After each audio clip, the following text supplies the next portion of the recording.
The last sensation I could recall from my previous life was not the searing pain of the blade, though that had been profound. It was the heat of my own blood soaking through my clothes, a shocking intimate warmth that spread rapidly, and the cold, triumphant gleam in my sister's eyes as she stood over me, the knife clutched in her hand. She had killed Liam first, my movie star husband, the man whose public adoration masked a private monstrosity. Then she had turned to me. "Ilara," she had snarled, my name a curse on her lips. "How dare you live happier than me? Go to hell." And I had. Then I was gasping, my lungs searing with a breath I hadn't known I needed, staring at my own wide-eyed reflection in the gilded mirror of my childhood bedroom. It was the morning of my wedding. Not the quiet transactional ceremony to the reclusive billionaire Cale Thorne that was scheduled for today, but the lavish, media circus of a wedding to Liam Sterling that had happened months from now in a timeline that no longer existed. The memories of two lives crashed into my consciousness with the force of a tidal wave, drowning me in a sea of conflicting realities, of love that was a lie, of loneliness that bred treachery, and of a jealousy so consuming it led to murder. In one life I had married Liam Sterling. To the world we were the golden couple, the actor and his elegant wife, our names forever linked in headlines about perfect romance. He posted about my favorite foods, was photographed buying me personal items late at night, and even publicly announced he would get a vasectomy because I was afraid of the pain of childbirth. In private it was a different story. His touch made my skin crawl. The scent of strange perfumes on his clothes was a constant reminder of his infidelities, which were not limited to women. He was a hollow man, a beautifully crafted facade, and our marriage was a gilded cage where I played my part perfectly, a songbird trained to sing on command. I had discovered his true nature too late. The private orgies, the hidden cameras in our home, the child he had with a former male lover overseas. When I confronted him, he blackmailed me with my own nude images, forcing me to maintain the charade. I was gathering evidence to destroy him when Sienna ended everything.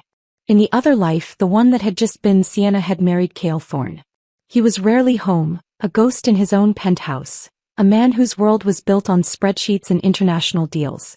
He provided her with an astronomical monthly allowance, a black card with no limit and a life of obscene luxury, but he gave her none of his time, none of his presence. Lonely and reckless, she sought solace in the arms of a male model, a dalliance that was caught on camera. The scandal was immense, but the true devastation came later. She had contracted HIV. Cale, cold and impeccable, divorced her and cast her out. She became a social pariah, while I, in my seemingly perfect marriage to Liam, became the object of her all-consuming envy. That envy festered, twisted, and ultimately exploded in an act of violent, final vengeance. And now we were back. The day we were to be married for the sake of family alliances. I could feel the weight of the knowledge in my bones, a dreadful, exhilarating secret. The door to my bedroom swung open without a knock and Sienna stood there, already dressed in a deceptively simple white dress that cost more than most people's cars. Her eyes, the same shade of hazel as mine, held a frantic, knowing glint that mirrored my own. "Can't come back to Ilara," she said, her voice a silken purr that failed to hide the triumph beneath. "Big day. Ready to choose your destiny?" The question was laced with sarcasm and a sense of her own cleverness. She was already playing her hand, confident in the insider information she possessed from our previous life. She believed she was stepping into the glamorous life I had supposedly owned, leaving me with the lonely, neglected existence she had resented. I simply nodded, my throat too tight for words. The game was already in motion. We walked downstairs together, a portrait of sisterly solidarity that was as false as the smiles on our faces. Our parents, Julian and Isabella Vance, awaited us in my father's oak-paneled study. The air smelled of old money and lemon polish. On the vast leather-inlaid desk lay two photographs, placed side by side like playing cards in a high-stakes poker game. One was of Cale Thorne, his face a study in sharp, cold angles and unsmiling authority. The other was of Liam Sterling, all perfectly styled hair, white teeth and charming empty eyes. My father, a man who saw his daughters as valuable but ultimately expendable assets, gestured to the photos. "Girls, the alliances are set. The documents are prepared. Tiana, you will marry Cale Thorne. Alaire, you will marry Liam Sterling. This secures our interests with both the Thorn industrial empire and the Sterling global brand. But Sienna was already moving, a predator seizing its prey.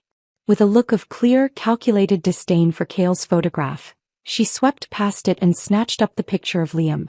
She held it to her chest, a dramatic, possessive gesture. "Daddy," she simpered, her voice dripping with a saccharine sweetness that made my teeth ache. "I've changed my mind. I want to marry him." She then turned to me, her eyes glinting with malice, and thrust Cale's photo into my hands. "Here, Lara.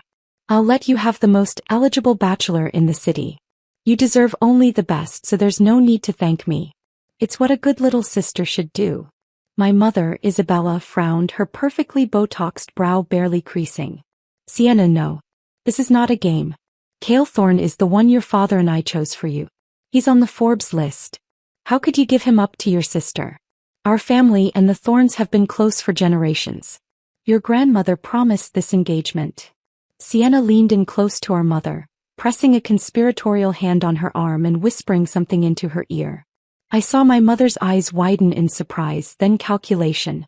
"Are you sure about this, darling?" she asked, her voice a hushed whisper. "Mom, you love me the most, right?" Sienna pleaded, blinking her big pretty eyes. "Liam is a triple award-winning actor. It's not a bad match at all. I think I'd like to play in the entertainment world too."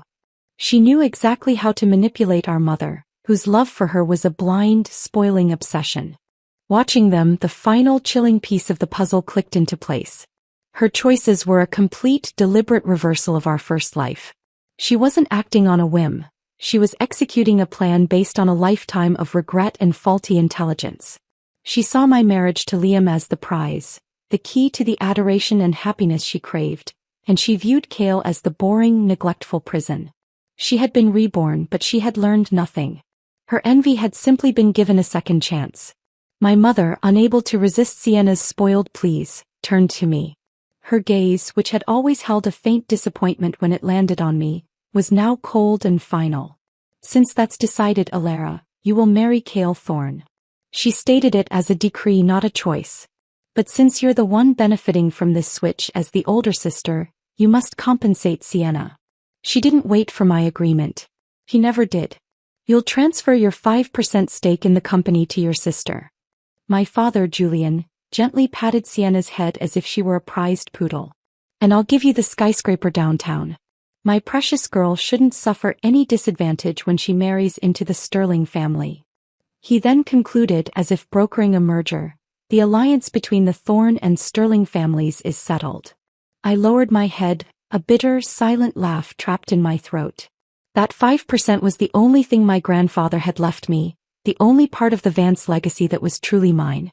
My parents had gifted Sienna a 10% stake on her 18th birthday without a second thought. They had never given me anything. Now they were orchestrating the theft of the last thing I had, all to appease her and secure the alliance she now wanted.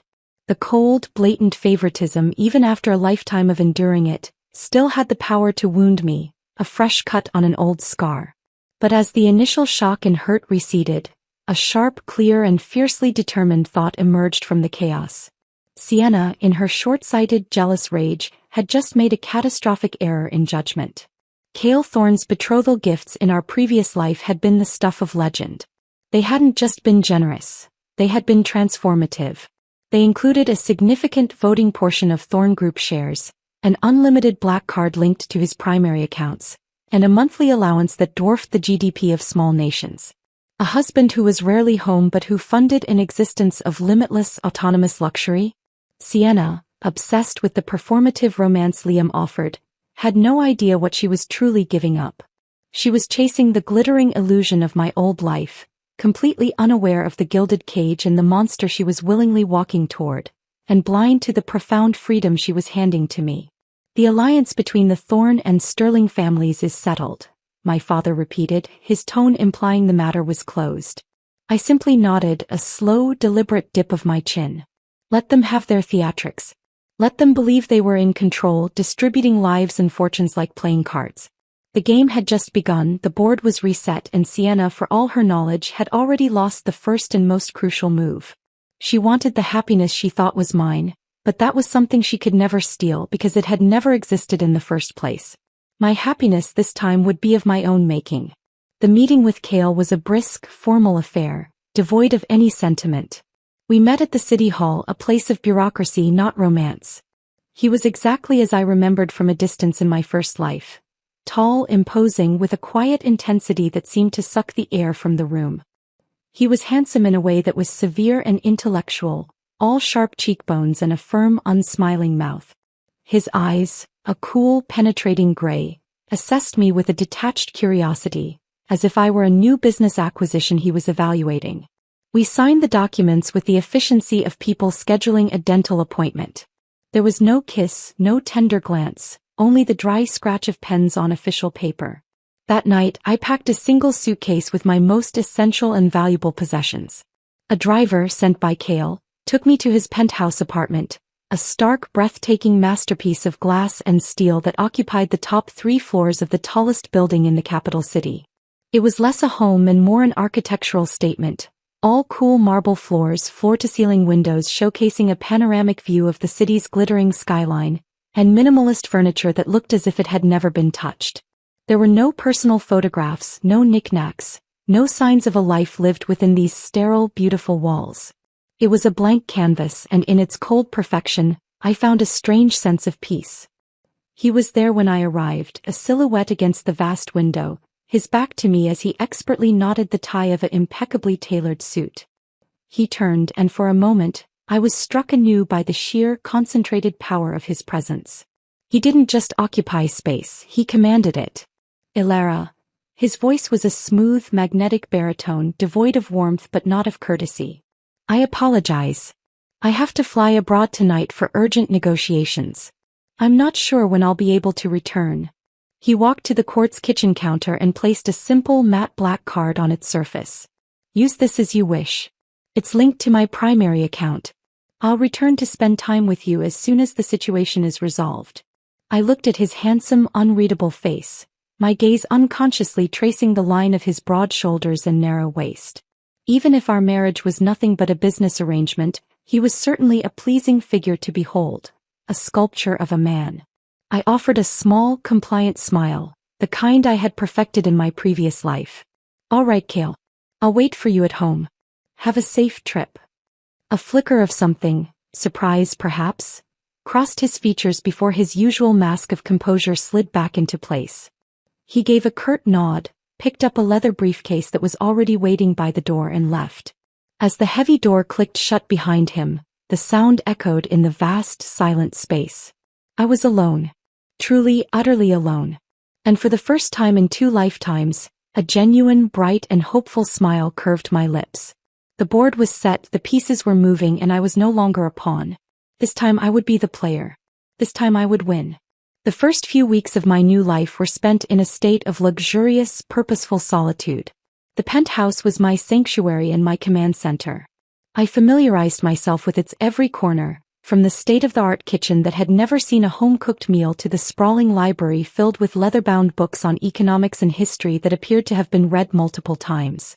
Cale Thorne was an enigma, but his environment spoke of a sharp, disciplined mind. The silence, which would have driven Sienna mad with loneliness, was for me a balm. It was the sound of freedom from performance, from expectation, from the constant draining need to manage someone else's ego. I accessed the funds Cale had provided. The black card was as limitless as promised. My first move was not to buy designer clothes or jewels, but to place a call to the legendary legal team retained by the Thorne Corporation, a group of 5 attorneys known collectively as the Pentad. They were the most feared and respected legal minds in the country, a fortress of litigation that had never lost a case. I scheduled a confidential consultation under my new name, Ilara Thorne. My next order of business was the 5% company shares. My parents, expecting my compliance, had already sent over the transfer documents. I left them sitting on the counter and signed. I would not be so easily plundered this time. Half a month after my own silent administrative wedding, it was time for Sienna's marriage to Liam Sterling. It was a spectacle of almost grotesque opulence, held on a private island owned by the Sterling family. My parents had invited every business contact and socialite they could think of, and Liam had brought half of Hollywood with him. The air was thick with the cloying scent of expensive perfume, the bubbles of vintage champagne, and the hollow ring of false congratulations. I moved through the crowds like a ghost, a silent observer at the carnival of my own past life. It didn't take long for Sienna to find me. She was radiant, glowing with a self-satisfaction that was so potent it was almost a visible aura. She was the queen of her new domain, and she wanted her former rival to pay homage. She linked her arm through mine with a grip that was just a little too tight. "Ilara," she cooed, her voice a syrupy whisper meant to convey sisterly concern. "Are you happy? Oh, I almost forgot." She leaned in closer, her eyes wide with mock sympathy. "Cale Thorne can't, do that, right? I heard he left you all alone on your wedding night." She let out a light tinkling giggle that set my teeth on edge. "But Liam," she sighed theatrically, "Liam dotes on me so much. He cherishes me. He says I was love at first sight. He's so energetic.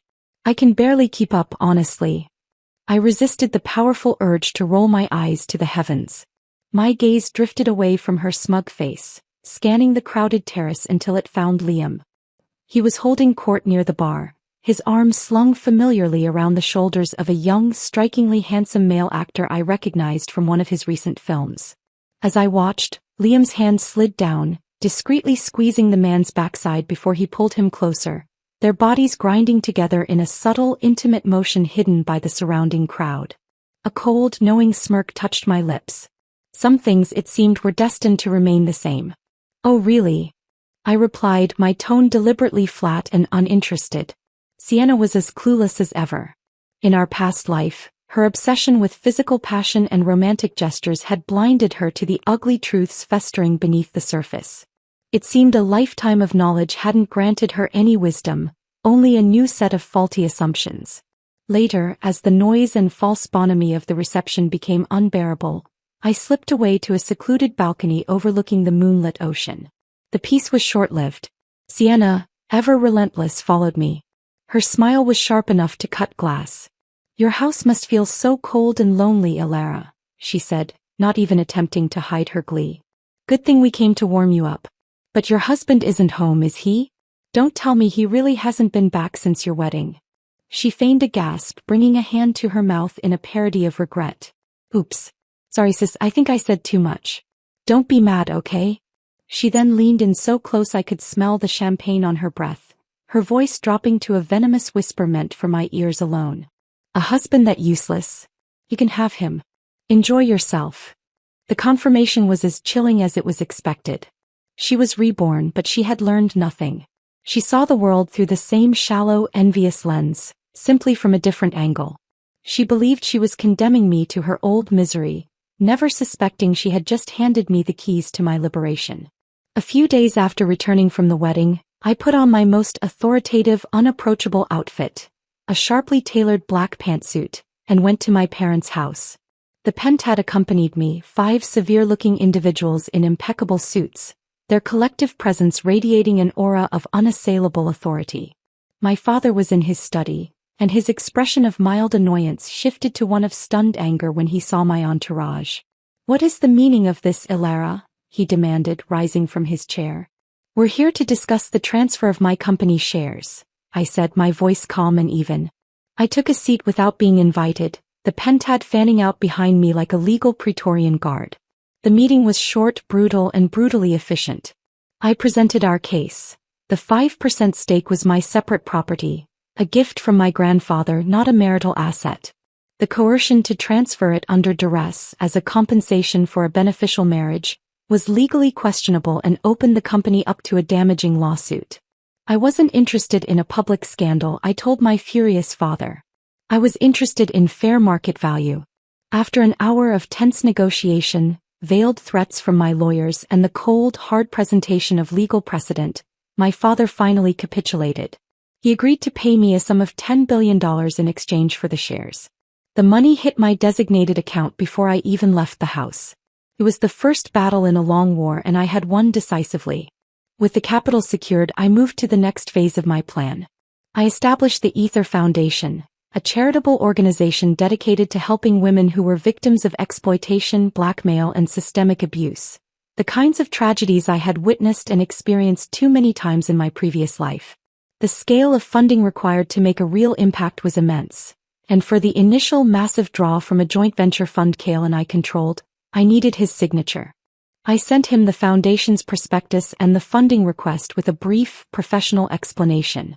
I expected questions, skepticism, or outright refusal. What I received barely an hour later was a succinct email. Documents approved. Funds transferred. Then my phone rang. It was him. Ilara. His voice came through the line, clear and calm, a hint of static from a distant time zone buzzing in the background. The foundation is a worthy endeavor. The project I'm overseeing is in its final stage. I'll be home soon. The statement was so matter-of-fact, so devoid of the interrogation I had anticipated. I was momentarily puzzled but quickly brushed it off. He was a pragmatic man, and perhaps he saw the tax benefits or the positive PR. The why didn't matter, the result did. With the Ether Foundation officially launched, I turned my attention to my final, most crucial preparatory move. I hired a discreet, exorbitantly expensive and highly recommended private investigator. My target was not Sienna. Her moves were predictable. My target was Liam Sterling and the entire Sterling family. I needed to know if the rot I remembered from my past life was already festering in this one, and if so, to what extent. The investigator's first report was swift and revealing. It confirmed that the Sterling family's longtime personal assistant, a woman named Chloe, was in fact their adopted daughter and had been Liam's secret mistress since she was a teenager. The web of deception was even more tangled and sordid than I had imagined. Meanwhile, Sienna, buoyed by Liam's powerful connections in the entertainment industry and the substantial financial backing of my family, quickly landed the lead role in a high-budget fantasy drama directed by a close friend of Liam's. The show was a surprise smash hit, and Sienna was launched into instant superstardom. The public adored her. The Vance Corporation officially endorsed her online, releasing a statement that called her the beloved daughter of our chairman, and showering her fans with extravagant giveaways. The narrative was being carefully crafted. Sienna Sterling was the perfect, beloved princess, living a real-life fairy tale. And then the final piece of her vanity fell into place. Starline TV, the biggest entertainment network, announced that Liam and Sienna would be the final, most anticipated guests on their wildly popular reality show, Celebrity Couples Daily Life. I read the news on my tablet, a slow smile spreading across my face. I knew what was coming next. Sienna would not be able to resist using her newfound platform and her perceived position of strength to humiliate me, to showcase her bliss against my supposed solitude. She was building her throne on a foundation of sand, and she wanted to make sure I was buried beneath it. She was walking into a trap of her own design, and she was too blinded by her own reflection to see the snare. I sat back in the profound, luxurious silence of my new home, poured myself a glass of expensive Cabernet and waited. The snake was preparing to enter my garden, and I was ready for her. The call came early in the morning, the insistent buzzing of my phone pulling me from a deep, profoundly satisfied sleep. The night before had been unexpected. I had indulged in a long hot bath, sipping a few too many glasses of a potent red wine, seeking to quiet my mind. When I stood up, the world tilted dangerously and I slipped, my feet sliding on the wet marble. At that exact moment, the bathroom door swung open and I was caught, lifted effortlessly into a pair of strong, familiar arms. Cale had returned. The subsequent hours were a hazy, passionate blur that had absolutely nothing to do with business alliances and everything to do with the startling, potent, and undeniable chemistry that ignited between us. It was fierce, possessive, and utterly consuming. My head was still foggy with sleep and the lingering memory of his touch when the screen lit up with Sienna's name. I considered ignoring it, but a perverse curiosity won out. "Hey sis," her voice chirped, syrupy sweet and laced with false cheer. "My husband and I are coming to visit you in a bit." She didn't ask, she declared. "You know I'm part of that new variety show, right? I thought it would be fun to bring all the viewers along too. They can see for themselves if your dear husband's been treating you well." Her intention was as transparent as the penthouse windows. She wanted to showcase my loneliness, to parade her marital bliss in the ruins of my own, to give millions of people a front-row seat to my humiliation. She was hoping to find me alone, pining, the neglected wife, and use me as a foil for her own perfect narrative. But just then the man beside me stirred. Kale's arm, which was draped possessively over my waist, tightened, and he pulled me closer against his warm, solid body. His hand slid down, gently massaging the soreness from my lower back, an intimate reminder of the night's activities. His voice was a low, sleep-roughened rumble against my ear. "Who was that, Ilara? You're up this early. Aren't you tired?" There was a sharp, audible intake of breath on the other end of the line, followed by a sly, knowing little laugh. "Oh, I see, sis. Seems like you couldn't hold yourself back either, huh? Found some company to warm your cold bed." So that's what she thought. That I had a lover. That I was already following in her footsteps from the previous life, seeking solace in an affair. The irony was so thick it was almost laughable. Kale's cool fingers brushed my lips, silencing any response I might have made, then traced a slow, distracting path downward over my collarbone. My thoughts, already hazy, scattered completely. He chuckled softly, a dark, seductive sound, took the phone from my limp hand and ended the call without a word. "Let's not be disturbed," he murmured, his lips finding mine in a slow, deep, intoxicating kiss that made me forget about Sienna, the cameras, the world outside this room. For a long while, there was only the feel of his skin against mine, the sound of his breathing, the overwhelming sense of rightness. By the time I was dressed and composed, the spectacle was already at my doorstep. The intercom buzzed incessantly until I finally answered, hearing the frantic voice of the building manager apologizing profusely. Sienna had arrived with the entire production crew in tow, and they were already in the elevator live streaming. The viewer count, I would later learn, was skyrocketing into the tens of millions. I walked out into the living room, my expression carefully neutral. The crew, a swarm of people with cameras, microphones, and lighting equipment, ignored me completely, immediately beginning to set up their gear as if they had every right to be there. I felt a flare of anger, cold and sharp. This was my sanctuary. Sienna pranced up to me, her smile blindingly bright for the camera that was now pointed at us. "Hey sis, is your husband home? Can I show my fans around your place? They're just dying to see how the other half lives." Without waiting for a response, a pattern with her, she grabbed a handheld GoPro and began an invasive, narrated tour of the penthouse, sweeping into the open-plan kitchen, peering into the library, her voice a constant chirping commentary. She was hoping to find evidence of my lover, a stray item of clothing, a second toothbrush, anything she could use to expose me. I leaned against the marble kitchen island, sipping a glass of water to soothe my still raw throat, and watched her performance with detached amusement. She was a clown in a diamond tiara, and she was about to tumble from her unicycle. When her search yielded nothing but tasteful, expensive, and decidedly solitary decor, her smile became strained, her eyes darting around with a hint of panic. Just then the elevator dinged again and Liam Sterling arrived, fashionably late, with his ever-present handsome male assistant in tow. I noticed the assistant's lips were slightly swollen, his collar askew, and I had to look away, a familiar cold disgust curling in my stomach. Some things never changed. Sienna's eyes lit up with renewed purpose. She flung herself into Liam's arms, whining with a practiced affection that made my skin crawl. "Honey, you're here. I missed you." She then turned her smug gaze back to me. "See, Ilara? Your house feels so cold and lonely. Good thing we came to warm you up. But hey, your husband isn't home. Liam and I were hoping to say hi to him. Don't tell me he really hasn't been back since your wedding." She feigned another gasp, covering her mouth with a perfectly manicured hand. "Oops. Sorry sis, I think I said too much." Liam smiled his famous empty smile, tapped her playfully on the nose, and whispered something in her ear that made her giggle and blush. She then stood on her toes and kissed him passionately, a long, performative kiss for the cameras.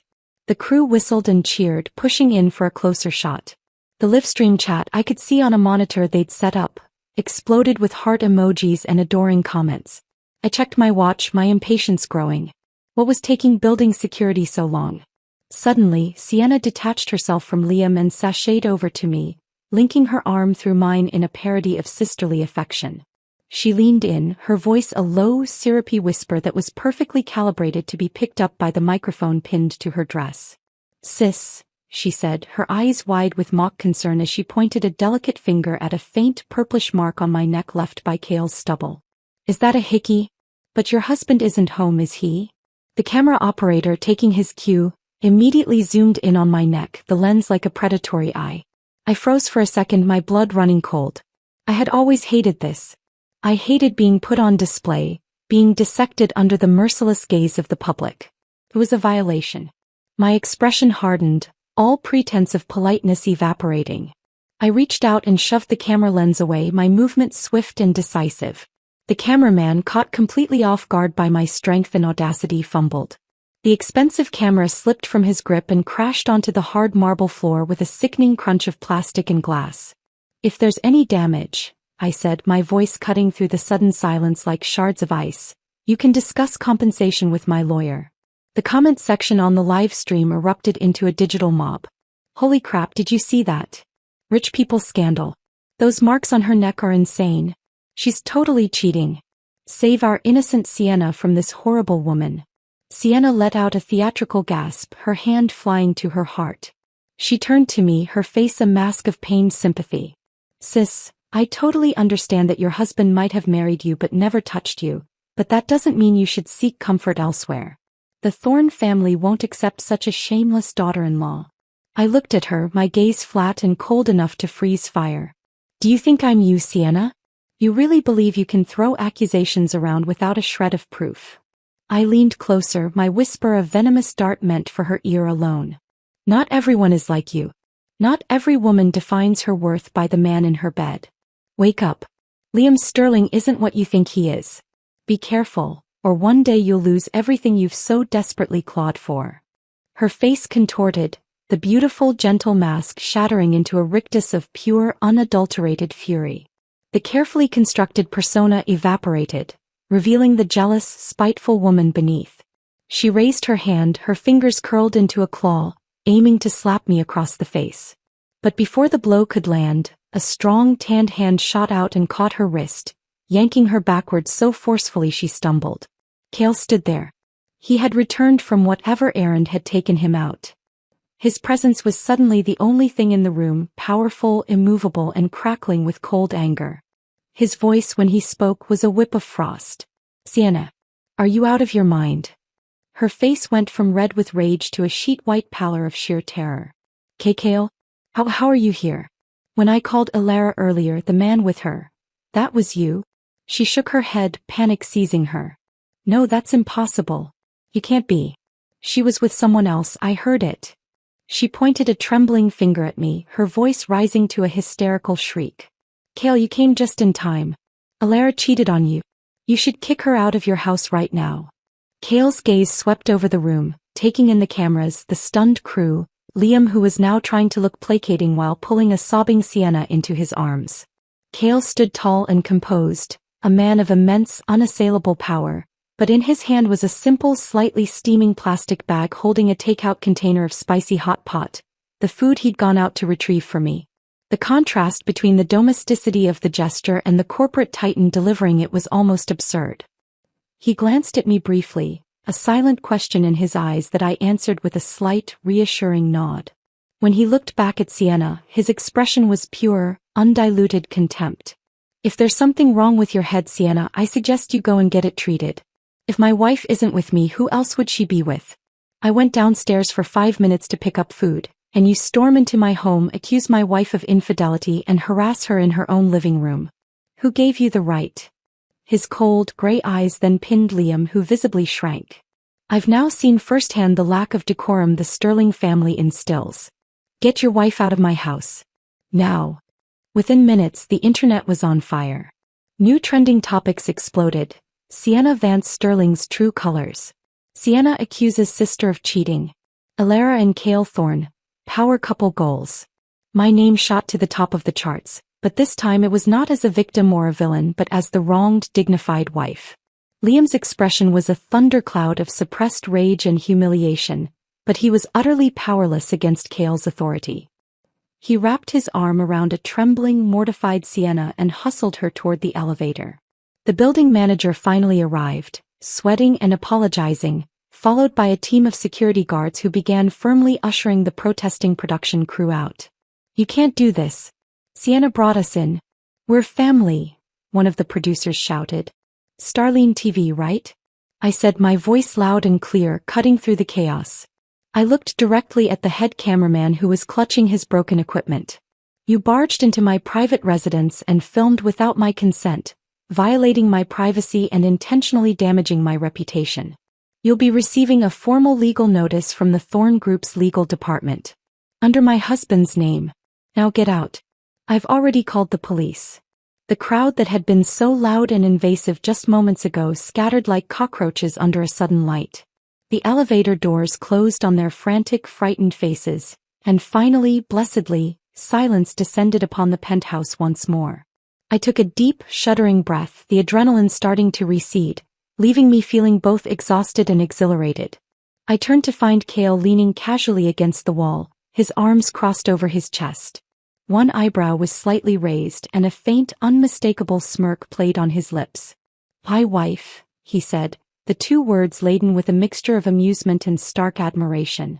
My cheeks flushed with a heat that had nothing to do with anger. I tried to glare at him but failed miserably, a smile tugging at my own lips. "What? You've already thoroughly devoured me, and I can't even borrow your legendary legal department now." "Of course you can," he said smoothly, pushing off the wall and closing the distance between us in 2 long strides. He scooped me up into his arms. The silence after the storm was profound. Cale carried me to the bedroom, not with the fierce passion of the night before, but with a possessive tenderness that was somehow more disarming. He laid me on the bed, his body a warm, solid weight beside me. "Are you all right?" he asked, his voice low. His thumb gently traced the line of my jaw where Sienna's rage had been focused. "I'm fine," I said, and for the first time I truly meant it. The confrontation had been a catharsis. "I'm just tired of the circus." "The circus can be managed," he replied, his gaze steady on mine. "Or dismantled. Your choice." In that moment the last of my defenses crumbled. This was not the cold, absentee husband of Sienna's past life. This was a partner. An ally. I told him everything. Not all at once, but in pieces over the next few days. I spoke of the superficial happiness of my first marriage to Liam, the hidden cameras, the blackmail, the hollow public performances. I told him of Sienna's loneliness in her marriage to him, her affair, the illness, the disgrace, and the jealousy that festered into murder. I left out the part about being reborn. That was a madness I couldn't speak aloud. I framed it as a deep, intuitive understanding, a piecing together of patterns and possibilities that felt like a premonition. He listened, his expression unreadable, never interrupting. When I finished, he was silent for a long time, staring out at the cityscape. "So," he said finally, "she believes she has chosen the path of adoration, while condemning you to the path of neglect." He turned his head and a faint, cold smile touched his lips. "She has no idea that the neglect she so fears is the very thing that grants you the power to destroy the monster she married." A shiver went down my spine.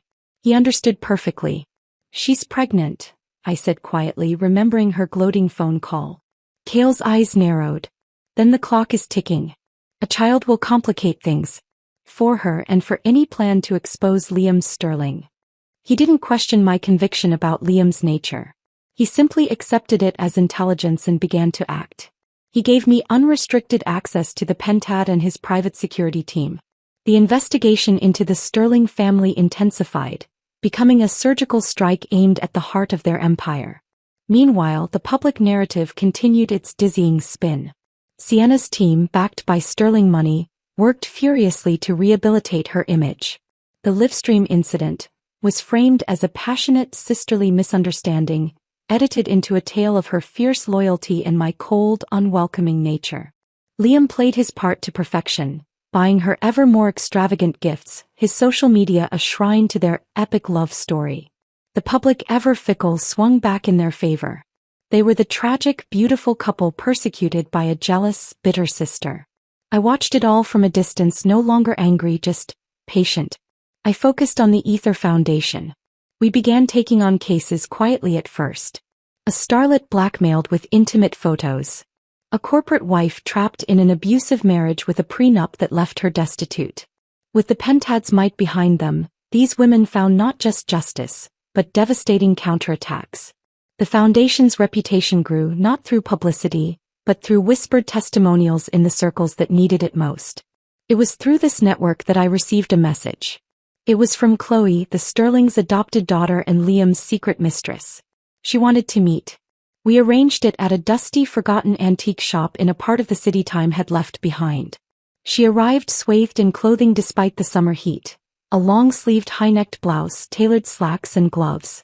But she couldn't hide the faint, yellowing bruise peeking out from her collar or the way she held her body, stiff and careful as if every movement caused pain. She didn't waste time on pleasantries. "He knows you're digging," she said, her voice a flat monotone. "Liam. He's paranoid.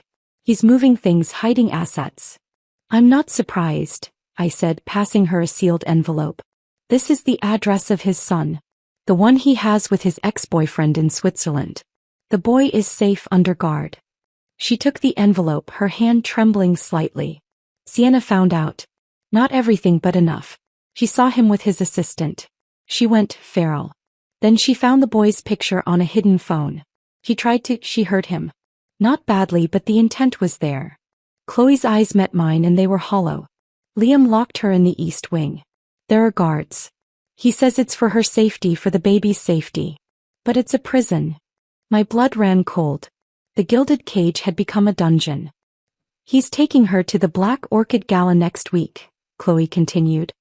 "He wants to prove to the world that everything is fine. That she's happy and loved." He handed me a small, unmarked USB drive. "It's all here. Everything I could get. The financials. The videos from his parties. Some of the women. Please, if you use it, blur their faces. They've suffered enough." "I will," I promised. "The foundation exists for them." She gave a faint, broken smile. "I have to go. Cassius." She didn't finish, but she didn't need to. The terror in her eyes said everything about Liam's cruel, controlling brother. I left the meeting with the weight of the USB drive feeling like a stone in my hand. The evidence was damning. It was time to bring the monster into the light. The night of the Black Orchid Gala arrived. It was the social event of the season, a den of vipers in diamonds and tuxedos.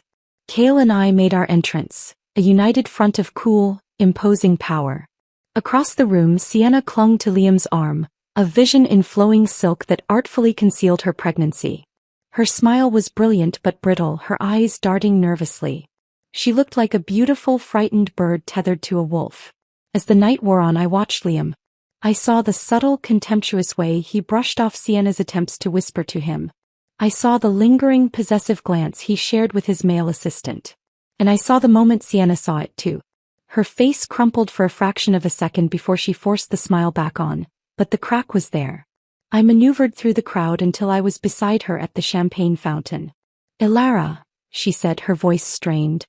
"You look, well. You look tired, Sienna," I said, my tone not unkind but factual. "The pregnancy must be difficult." "It's fine," she snapped, then lowered her voice. "He loves me. He's just stressed. The business is built on sand, Sienna," I said softly. "And you're standing directly on top of it. The address in Switzerland. The boy. It's all real.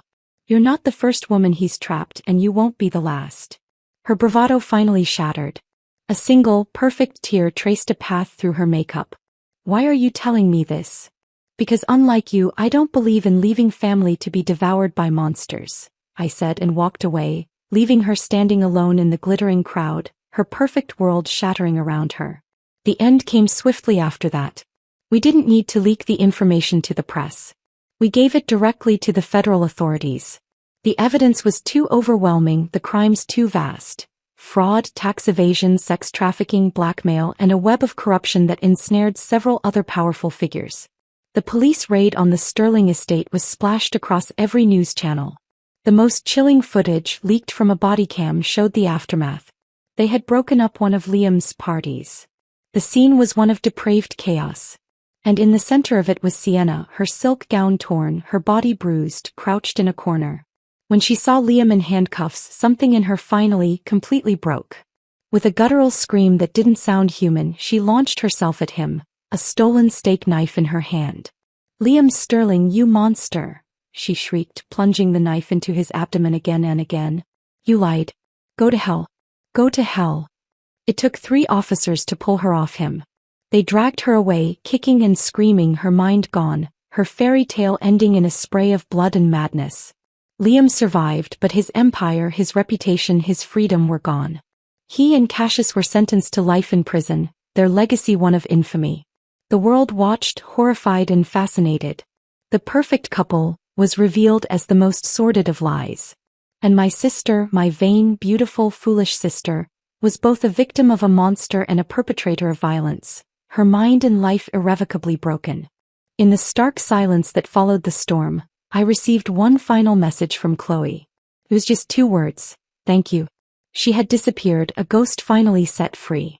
I looked at Cale, who had stood beside me through it all, and felt not triumph but a profound, weary sense of closure.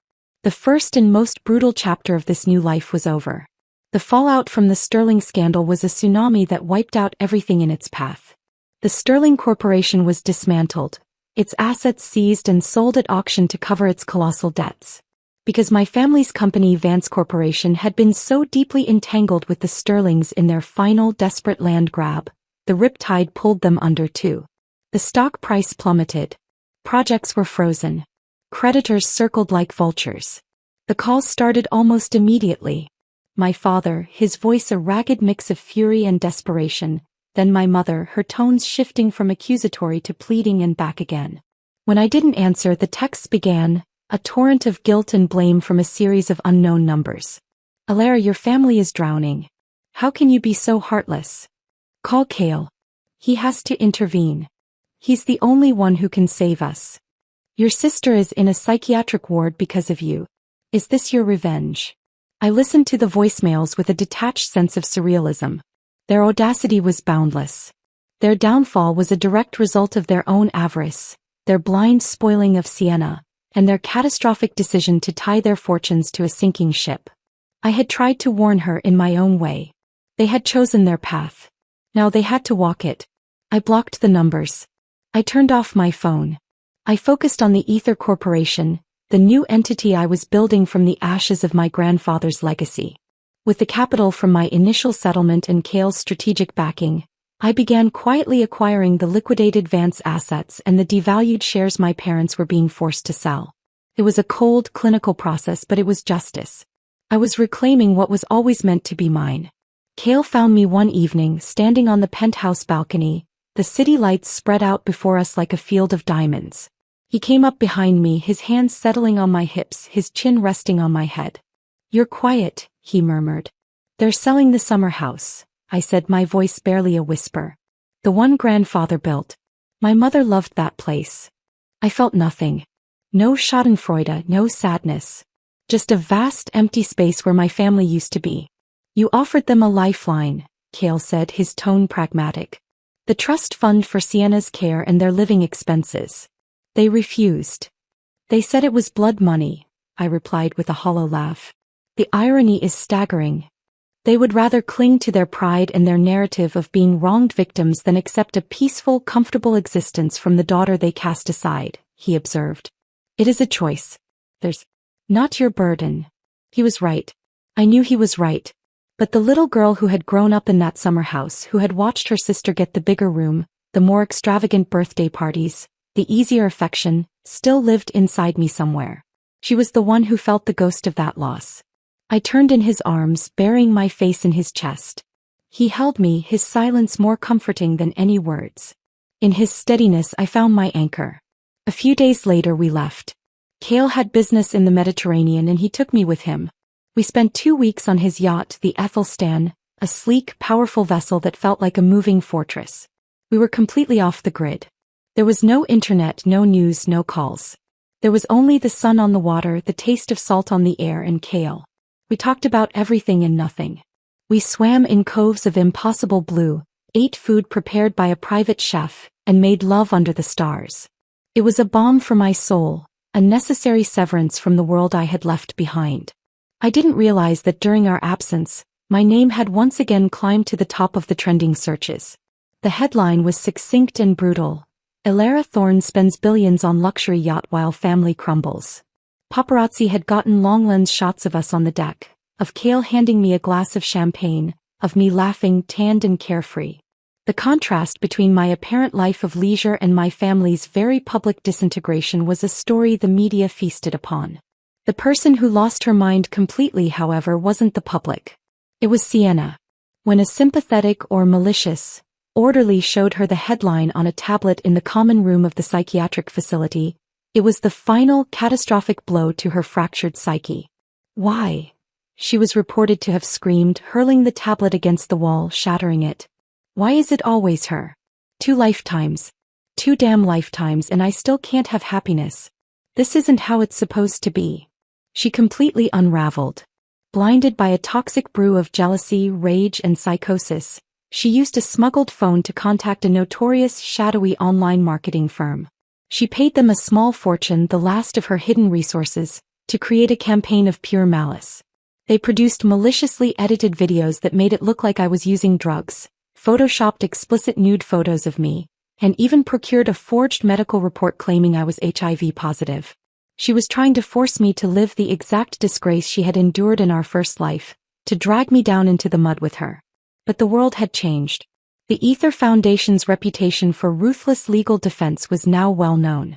The moment the marketing firm received Sienna's order and recognized my name, they panicked. Instead of executing her plan, they immediately forwarded everything to the pentad. The police were waiting for her. They found Sienna in her room, hunched over a communal computer, staring at the doctored images of me. She was laughing, a wild, hysterical, unhinged sound that chilled the officers to the bone. "Ilara," she screeched at the screen, her spittle flecking the monitor. "Enjoy it. Enjoy every second of the pain I'm sending you. All the suffering I endured, I'll make you live through it. I don't believe Cale will still want you after this. He abandoned me. He left me to rot. So why should you get to be happy? For the rest of your life, you'll stay under my feet where you belong."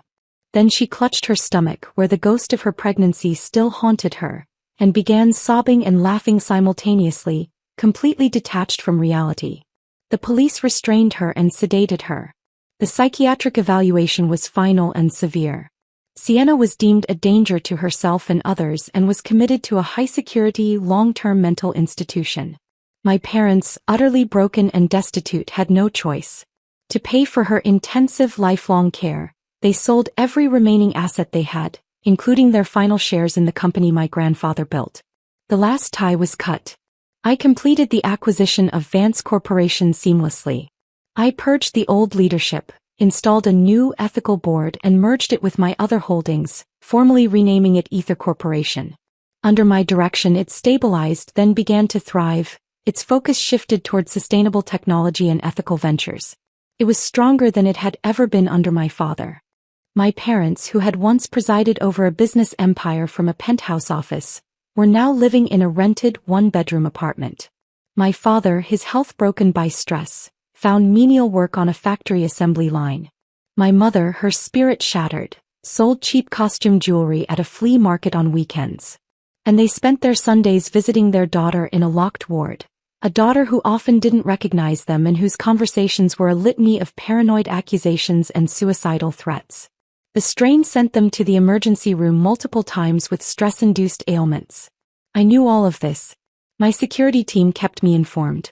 But their misery, their regret, their heartbreaking, bitter end, it had nothing to do with me anymore. I had stopped caring for them a long time ago. The chains of that family were finally, completely, and irrevocably broken.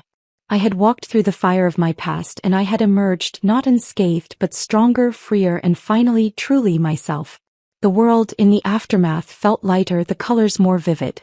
Running Ether Corporation was a demanding, all-consuming endeavor, but it was a purpose I had seized for myself, not a role I had been forced into. Cale and I settled into a rhythm that was both a deep partnership and a sustained romance. Our penthouse, once a sterile showpiece, began to feel like a home. My books appeared on his shelves. His favorite whiskey found a permanent home on my bar cart. We worked in companionable silence in the study, our respective laptops open to different empires, our legs tangled together under the same blanket. It was on one such quiet evening about a year after the dust had settled, that my personal phone buzzed. The screen showed a number I didn't recognize, but the area code was from the city where my parents now lived.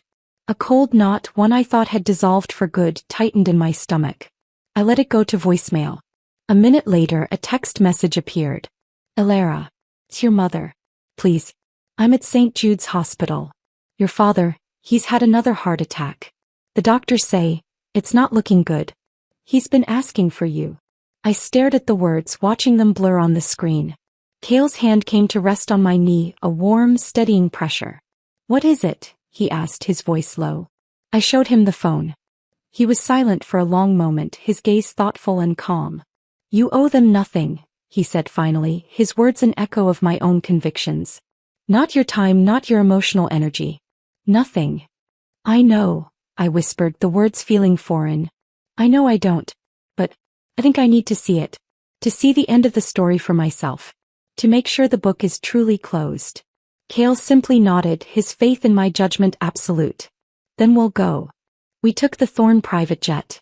The journey was a silent, surreal transition from our world of polished calm and limitless possibility to the gritty, fluorescent-lit reality of a public hospital on the wrong side of the city they had once ruled. The air in the corridor smelled of antiseptic, stale coffee and despair. My mother, Isabella, was waiting on a hard plastic chair outside the ICU. She looked decades older, a crumpled photograph of the elegant society matron she had once been. Her cheap, worn-out coat was stained and her hair, now more gray than brown, was lank and unkempt. Her eyes, which had once held such sharp, calculating intelligence, were now just empty wells of exhaustion. She saw me and flinched, as if my presence was a physical blow she hadn't been prepared to withstand. For a long moment we just stared at each other, two strangers bound by a toxic, painful history. He's in there, she said, her voice a dry rasp. They'll only let one in at a time. I pushed through the heavy doors into the sterile, beeping silence of the intensive care unit. My father, Julian Vance, was a shrunken husk in the hospital bed, dwarfed by the machines that whirred and blinked around him. Tubes snaked from his nose and arms, and a monitor traced the weak, erratic rhythm of his heart. His eyes were closed. I stood by his bed, not touching him, just watching the slow, labored rise and fall of his chest.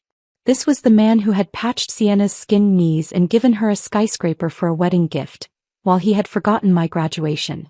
This was the man who had coldly bartered my future to secure a business alliance, viewing me as a valuable but ultimately expendable asset. His eyes fluttered open.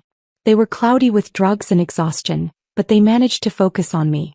A strange, twisted smile touched his cracked, pale lips.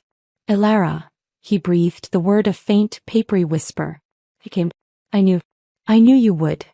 I said nothing. I just waited. I see it all now, he continued, his gaze drifting to the acoustic-tiled ceiling. So clearly. We failed you. I failed you. A single tear escaped from the corner of his eye and traced a path through the deep wrinkles on his temple. Sienna. She was like a supernova. So bright, so demanding. She consumed all the light, all the air in the room. We had nothing left to give you. We thought you were strong enough to not need it. That you would understand it was just business. The apology was there, but it was still laced with the same old, tired justifications. She was brighter. You were stronger. It was business. It was an explanation, not an absolution. An excuse for a lifetime of emotional neglect. It's too late for this, Father, I said, my voice calm and devoid of the anger I had once thought would define this moment. There was only a vast, hollow emptiness. A chapter finally ending not with a bang but a whimper. I know, he whispered, a rattling sound in his chest. I'm not asking for forgiveness. I don't deserve it. I needed to tell you. You were always the strong one. The one who didn't break. He paused, gathering the dregs of his strength. Sienna, she's gone, Elara. The person she was is gone. Your mother and I, were just waiting for it all to be over. The door was closing. I could feel the finality of it, a heavy, immovable stone settling into place. And as I watched him, a strange, profound peace settled over me. There was no love here, no tearful movie-style reconciliation. But there was finally an end. A period at the end of a long, painful sentence. Goodbye, Father, I said. He closed his eyes, a slow, final gesture. I turned and walked out of the room, out of his life for the very last time. My mother was slumped in the same chair, staring at a faded poster about hand-washing. She looked up as I approached, her eyes begging for a reprieve I could not give. Is he? He's sleeping, I said. We stood in the harsh, unforgiving fluorescent light, the silence between us a chasm that could never be crossed. "How is she?" I asked, the question feeling clinical, detached. My mother's face crumpled and she began to cry, silent, hopeless tears that carved paths through her powder. "They have her sedated most of the time. When she's awake, she's either screaming for you or for Liam. She thinks she's still in that room with him. She thinks you're coming to rescue her." She wrapped her thin arms around herself, a pitiful gesture of self-comfort. "We visit every Sunday. She doesn't know who we are." I couldn't summon pity.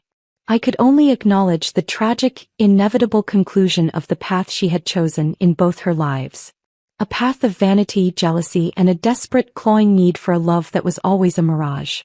"I've made arrangements," I said, my voice businesslike. "All his medical bills and the full cost of her long-term care at a better, private facility will be paid from a trust fund. A separate account will provide you with a small monthly allowance for your living expenses. You won't have to work the line or the flea market anymore." Isabella stared at me, shock and something that might have been shame warring in her devastated expression. You don't have to." "I know," I cut her off, my tone final. "This isn't forgiveness. It's closure." I turned to leave. I felt Cale fall into step beside me, his presence a solid, warm wall against the lingering ghosts of this place. "Elara," my mother called out, her voice breaking on my name. I stopped but didn't turn around. "I'm sorry," she whispered, the words so quiet they were almost swallowed by the hospital hum. I didn't reply. I didn't nod. I just kept walking out of the ward, down the linoleum-floored corridor into the clean, cold night air. Cale's hand found mine, his fingers lacing through mine, strong and sure. I didn't cry. I just took a deep, shuddering breath, feeling the last of the chains, the ones I hadn't even realized were still there, fall away. The echoes of their silence would no longer haunt me. I was free. We returned to the penthouse, and for the first time in days I felt like I could truly, deeply breathe. The past was not just buried. It was incinerated, its ashes scattered to the winds. What remained was the present, this vibrant, powerful life I had built with my own two hands, and the man who had chosen to stand beside me, not out of obligation, but out of a profound, unshakable partnership. A few weeks later, I was in my home office, the city lights twinkling like a carpet of stars below me, reviewing the quarterly reports for Ether Corporation. The numbers were strong, the growth steady and ethical. It was more successful and more respected than my father's company had ever been. A notification popped up on my screen. A calendar reminder for the annual Ether Foundation Gala, our biggest fundraising event of the year. Cale leaned in the doorway watching me, a softness in his eyes that he reserved only for me. "Thinking about the gala?" I murmured, scrolling through the impressive guest list. Senators, philanthropists, celebrities who genuinely cared about the cause. "It's going to be bigger this year. We've helped 3 times as many women." The stories. I trailed off, the weight of their trauma and their triumph a solemn responsibility. "You'll handle it," he said, his confidence in me as unwavering as the earth's turn. He walked over and placed a small black velvet box on the desk beside my keyboard. I looked from the box to his face, a question in my eyes. "Open it," he said softly, a hint of a smile playing on his lips. I lifted the lid. Nestled inside on a bed of black silk wasn't a piece of jewelry but a key. It was an old, heavy skeleton key, forged from black iron and intricately carved with swirling, ancient-looking patterns. Its teeth were worn smooth in places, speaking of a long history. "It's for the house in the Silverwood Mountains," Cale explained. "The one my grandfather built with his own hands from the stones of the river there. No one's lived there for years. It's been waiting." He paused, his gaze intense, capturing mine. "I've had it fully restored. No staff. No internet. Just the river, the trees, and a well-stocked library. I thought, maybe we could go there after the gala. For a while. Just us." My throat tightened, emotion welling up so fast it threatened to overwhelm me. This was more than a holiday. It was an offering. A shared sanctuary, a place untouched by the ghosts of our pasts. A kingdom for just the two of us. It was a promise of a future built on peace, not power. "Just us," I repeated, my voice thick with a joy so pure it felt like pain. I picked up the key. It felt solid, real, heavy with promise in my palm. I'd like that more than anything. The night of the gala arrived. I wore a gown of deep midnight blue, simple and starkly elegant. The only jewelry I wore was the Ether Foundation symbol, a stylized bird in flight, carved from a single piece of obsidian, pinned to my shoulder. Cale stood by my side, a picture of powerful, quiet grace in his tuxedo. We were no longer just a business alliance or a society couple. We were a unit, a force. I gave a speech that night. I didn't use a teleprompter. I spoke from the scarred, resilient place inside me that understood what it meant to have nowhere to turn, to have your voice silenced, to be told your pain was your own fault. The Ether Foundation wasn't built from a place of pity, I told the silent, attentive ballroom, my voice clear and carrying to the very back. It was built from a place of understanding. Understanding that sometimes, the world tries to convince you that you are small, that you are alone, that you must bear your burdens in silence. We are here to be a living, breathing, fighting reminder that that is a lie. You are not alone. Your voice is a weapon. And there is always, always a way forward, and it is a path you do not have to walk by yourself. The applause was thunderous, a wave of validation that was not for me, but for every woman we had helped, for every story of survival. As I stepped away from the podium, my hand found Cale's. His grip was firm, his pride in me a tangible, warming force. Later, as the music swelled and the party swirled around us, a celebration of life and second chances, we slipped away onto a quiet balcony overlooking the city. The same city where this entire story had begun, where I had been reborn into a life of pain, only to fight my way to this moment of profound peace. You were magnificent, Cale said, his arm slipping around my waist, pulling me back against his chest. We were magnificent, I corrected, leaning my head back against his shoulder, feeling the steady, strong beat of his heart against my back. None of this would exist without you. Without your faith in me, without your strength beside mine. It was the easiest and most rewarding investment I have ever made, he replied, his tone light but his eyes deadly serious. And it continues to yield incalculable returns. He turned me to face him, his hands resting on my hips. The city lights twinkled around us like a kingdom we had already conquered. The future is ours, Elara, he murmured, his voice a low vibration that I felt in my very bones. Completely. What do you want to write in it? I looked out at the limitless horizon, at the dark, silent silhouette of the mountains in the far distance where our iron key awaited. There were no scripts from a previous life, no jealous sisters, no demanding parents. The page was blank. The pen was in my hand. I smiled, a true, unburdened, radiant smile that started in my soul and lit up my entire face. I reached up and cupped his jaw, pulling him down for a kiss that was both a promise and a beginning. A seal on the past and a vow for the future. Anything we want, Cale, I whispered against his lips, the words a prayer and a declaration. Absolutely anything we want.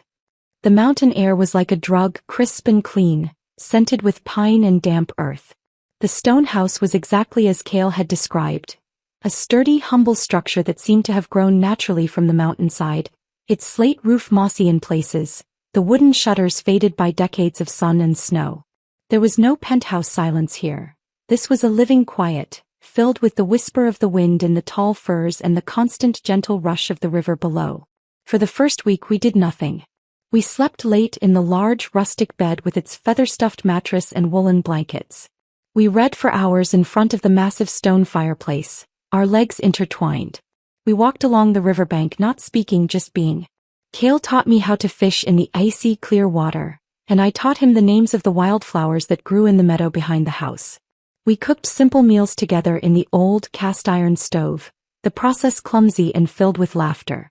It was a decompression, a shedding of the old armored skins we had worn for so long. One evening, as the sun dipped behind the peaks, painting the sky in fiery shades of orange and purple, Cale brought out a guitar I hadn't known he could play. We sat on the porch steps, wrapped in a single blanket, and he began to play. The melody was familiar, a popular love song, but the words were different. He looked at me, his deep, quiet eyes holding mine in the twilight, and he began to sing. His voice was steady, a little rough, and raw with an emotion I had never heard from him before. There was a girl, I saw her in a gilded cage, he sang softly, his fingers picking out a gentle, flowing rhythm. She sat so quiet, turning a brittle page. I was just a boy, all sharp edges and silent plans, but I saw the storm behind her eyes, the strength in her still hands. My breath hitched. Memories, faint and fuzzy, stirred. Endless, boring business meetings at my parents' house. A quiet, too serious girl forced to sit and be seen, not heard. And a boy, a few years older, who was always there with his own formidable father. A boy with watchful gray eyes who never smiled.